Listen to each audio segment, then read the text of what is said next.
There is something about working in Georgia during the 1970s that people who lived through it cannot forget.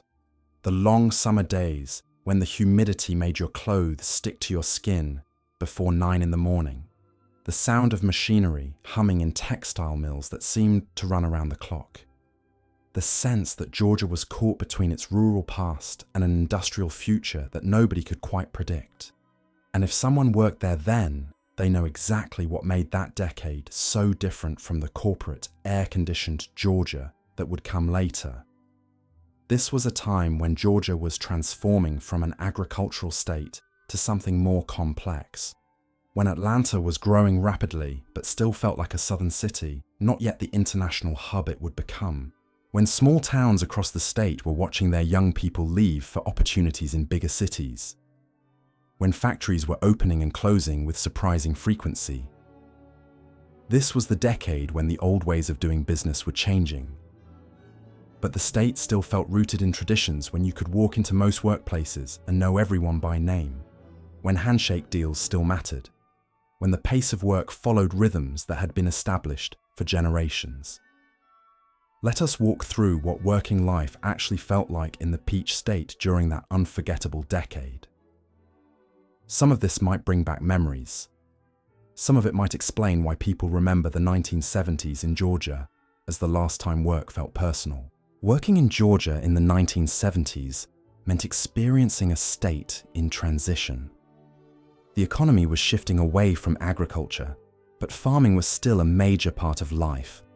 Cotton fields stretched across the southern part of the state. Peach orchards covered rolling hills in central Georgia. Peanut farms dominated the southwest. Agricultural work was seasonal and demanding. The harvest season meant long days that started before sunrise and ended after dark. Farm workers moved from field to field, following the crops. The work was physical and poorly paid, but it connected people to the land in ways that office jobs never could. The textile industry was booming across Georgia. Mills operated in small towns throughout the state. These were massive brick buildings with rows of spinning machines and looms. The work was loud, hot, and repetitive. Workers stood for hours tending machines that never stopped. The mill whistle determined the rhythm of entire communities. First shift started at 6 in the morning. Second shift began at 2 in the afternoon. Third shift ran through the night. Families often had multiple generations working in the same mill. Fathers trained sons, mothers taught daughters. Mill villages grew up around the factories, where workers lived in company-owned houses. The mill provided steady work, healthcare, and community.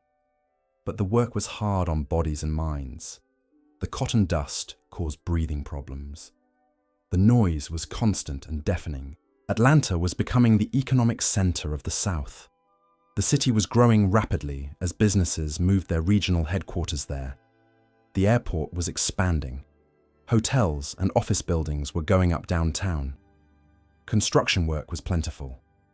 The city needed workers to build the infrastructure for its growth.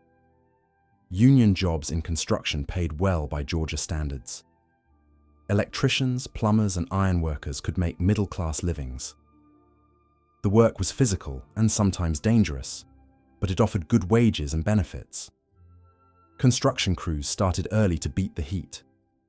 Summer days in Georgia could be brutal for outdoor workers. Temperatures in the 90s with crushing humidity made afternoon work nearly unbearable. The paper industry was huge in Georgia. International Paper, Union Camp, and other companies operated massive mills in small towns across the state. These mills processed pine trees from Georgia forests into paper and cardboard. The work was industrial and technical. Mill workers operated complex machinery that turned wood chips into pulp and then into finished paper products. The mills ran continuously. They never shut down except for maintenance. Workers rotated through different shifts and different jobs within the mill. The smell of the paper mills was distinctive and carried for miles. Some people loved it because it meant jobs and prosperity. Others found it overwhelming. The mills provided good-paying jobs with benefits, But the work environment was hot, humid, and sometimes hazardous. Small businesses dominated most Georgia towns. Family-owned stores, restaurants, and service businesses were the backbone of local economies. Working for a small business meant knowing your boss personally. It meant flexible schedules and informal arrangements. But it also meant lower wages and fewer benefits. Store clerks, waitresses, and mechanics often worked for people they had known their whole lives. The work was personal. Relationships mattered more than formal procedures. If someone needed time off for a family emergency, arrangements could usually be made. But job security depended on personal relationships and the success of small businesses that could struggle during economic downturns. Banking and insurance were growing industries in Georgia. Atlanta was becoming a regional financial center. Companies like Trust Company of Georgia and Citizens and Southern Bank were expanding. These white-collar jobs offered better working conditions than factory work. Offices were air-conditioned. The work was clean and professional. But the corporate culture was formal and hierarchical. Men wore suits and ties every day, regardless of the temperature outside.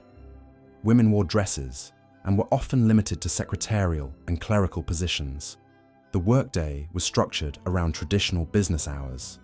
Breaks and lunch hours were strictly observed. The workplace culture in Georgia during the 1970s was defined by relationships and respect for authority. Bosses were addressed formally. First names were rarely used between different levels of management. The chain of command was clear and followed religiously. Workers arrived on time and stayed until the work was finished. Overtime was common and expected. The idea of work-life balance did not exist. Work was work, and home was home, but the boundaries often blurred when the job demanded extra hours. Racial integration was still a recent change in many Georgia workplaces. The Civil Rights Act had been passed in the 1960s, but the reality of integrated workplaces was still evolving. Some companies embraced change more quickly than others. In many places, African American workers and white workers did the same jobs, but often worked in different areas or different shifts. Integration happened gradually and sometimes reluctantly. Progress was uneven across different industries and different parts of the state. Women in the Georgia workforce faced significant limitations. Most professional careers were closed to them. Teaching, nursing, and secretarial work were considered appropriate female occupations. Women who worked in factories often did different jobs than men, and usually for lower pay. The idea that women might advance to management positions was still unusual. Many women worked part-time or left the workforce when they had children. Those who continued working full-time often faced skepticism about their commitment and capability. Safety regulations in Georgia workplaces were minimal compared to later standards. Industrial accidents were more common and often more serious. Workers learned safety procedures from experienced colleagues rather than from formal training programs. Personal protective equipment was basic. Hard hats, safety glasses, and steel-toed boots were becoming more common, but many workers still relied on experience and caution to stay safe. The Occupational Safety and Health Administration had been created in 1970, but enforcement was inconsistent, and many employers were slow to implement new safety standards. The pace of work in Georgia was different from what would come later. Technology was simpler and less demanding. Computers were rare and used mainly by large corporations for accounting and record keeping. Most office work was done with typewriters, carbon paper, and filing cabinets. Communication happened by telephone or in person. The constant connectivity of later decades did not exist. When the workday ended, workers went home and were truly off duty until the next morning. Labor unions had a complicated relationship with Georgia employers. The state had a strong anti-union tradition, but some industries were heavily organized. Textile workers, construction workers, and some manufacturing workers belonged to unions that negotiated wages and working conditions. Union membership provided job security and better benefits, but it also created tension with management. Strikes were rare, but significant when they occurred. Most workers, however, were not union members and negotiated individually with their employers. The economy of Georgia in the 1970s was vulnerable to changes beyond the state's control. When the national economy struggled, Georgia felt the effects quickly. The oil crisis of 1973 and the recession that followed hit the state hard. Factories laid off workers. Construction projects were delayed or cancelled. Small businesses struggled to survive. Workers who had felt secure in their jobs suddenly found themselves unemployed or working reduced hours. The boom and bust cycle was part of life, and workers learned to save money during good times to survive the inevitable downturns. Transportation to work in Georgia usually meant driving. Public transportation was limited to a few cities. Most workers owned cars or relied on carpools to get to their jobs. The interstate highway system was still being completed, and many workers had long commutes on two-lane roads. Getting to work on time required planning for traffic, weather, and mechanical problems. Car trouble could mean missing work, and missing work could mean losing your job. What defined working in Georgia during the 1970s was a sense of community and permanence that would not last. People expected to work for the same company for decades. They built their lives around their jobs and their jobs around their communities. The rapid changes that would transform the workplace in later decades were just beginning. Technology would accelerate the pace of work. Globalization would make local jobs less secure. Corporate restructuring would make personal relationships less important. For those who worked in Georgia during the 1970s, it was a time when work felt more stable and predictable. The rules were clearer, even if the opportunities were more limited. The connections between workers, employers, and communities were stronger. The pace was slower, but the expectations were just as demanding. For those who experienced work in Georgia during the 1970s, those memories remain vivid.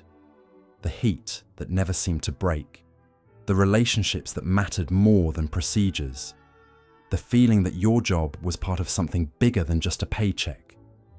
Working in Georgia during the 1970s was not perfect. The pay was often low, the conditions were sometimes dangerous, and opportunities were limited by circumstances beyond anyone's control. But it was also a time when work felt more connected to place and people. This was the last decade when Georgia's economy felt manageable and understandable.